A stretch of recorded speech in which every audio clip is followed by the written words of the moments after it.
दोस्तों आपने बैंगन के इतने मज़ेदार पकोड़े पहले कभी नहीं खाए होंगे। आप ये रेसिपी बनाएंगे तो आपको मज़ा आ जाएगा। रमज़ानुल मुबारक में बहुत ही मज़े के चटपटे क्रिस्पी बैंगन के पकोड़े इस तरह बनाएं कि हर कोई आपकी तारीफ़ करे। रेसिपी बहुत आसान है, तो चलो स्टार्ट करते हैं।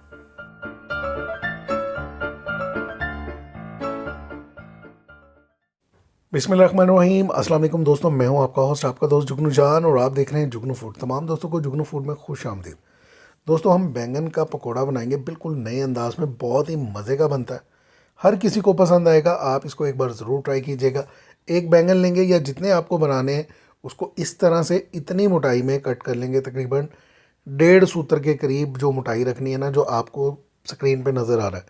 और इसको हम डालेंगे नमक वाले पानी में। एक पानी में थोड़ा सा नमक डाल देंगे और ये बैंगन उसमें हम डबो देंगे, डिप करके रख देंगे। दूसरी तरफ हम एक बर्तन में लेंगे थोड़ा सा बेसन। हम यहाँ ले रहे हैं 4 टेबल स्पून बेसन। 2 से 3 अदद बैंगनों के लिए काफ़ी होगा।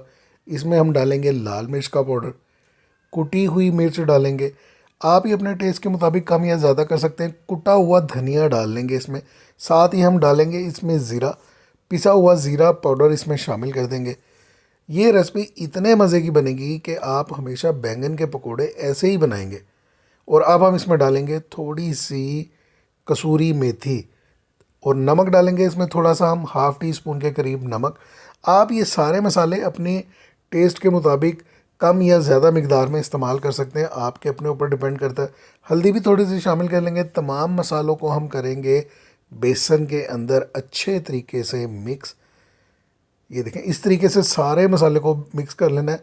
और पानी में से जो हमने बैंगन रखे थे ना, ऐसे ही निकाल के बेसन के ऊपर रखने हैं। और चारों तरफ इस तरह बेसन की ऑटोमेटिक इसके ऊपर कोटिंग हो जाएगी, क्योंकि बैंगन गीला होगा। जो बैंगन का स्लाइस है वो गीला होगा, खुद ब खुद इस पर बेसन का जो मसाला है ना वो सारा चिपक जाएगा। सारे बैंगन को हम इस तरह, सारे स्लाइस को हम इस तरह से मसाला लगा लेंगे, इसकी कोटिंग कर लेंगे। और एक ट्रे में इस तरह रखने के बाद हम रखेंगे एक तवा। तवे पे डालेंगे थोड़ा सा घी या ऑयल, बिल्कुल मामूली मिकदार में। इसको सिर्फ हमने सेकना है ताकि इसके अंदर क्रिस्पी पन आ जाए, ये क्रिस्पी बने। इसको हमने डीप फ्राई नहीं करना, मामूली से ऑयल में, घी में इसको हम सेकेंगे ताकि ये क्रिस्पी बने और बहुत ही अच्छा बने। सारे बैंगन के जो स्लाइस है ना, हम सारे इस तरह से लगा देंगे तवे के ऊपर। फ्लेम को कर देंगे हम मीडियम ऑन, और थोड़ी देर बाद उसको कर देंगे हम लो। तकरीबन 5 से 6 मिनट इसको एक साइड से हम पकाएंगे। ये देखें पकना शुरू हो गए हैं। साइड चेंज कर देंगे। इसके ऊपर हम लगाएंगे अच्छे से ऑयल। अच्छे से ऑयल से मुराद देखिए, सारों पे ऑयल लगाना है, बहुत ज़्यादा ऑयल मिकदार में यूज़ नहीं करना।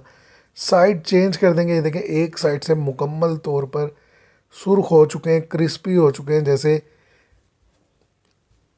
बेसन को हम पकाते हैं तो पकोड़े बनाते हैं तो वो क्रिस्पी हो जाता है ना, तो ये बिल्कुल मामूली से ऑयल में बहुत ही ज़बरदस्त से क्रिस्पी हो जाएंगे।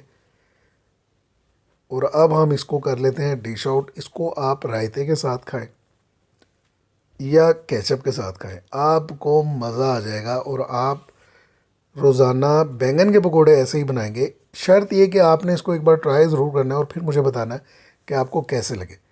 नेक्स्ट वीडियो तक के लिए मुझे इजाज़त दीजिए। अपना बहुत सारा ख्याल रखिए। अल्लाह हाफिज़।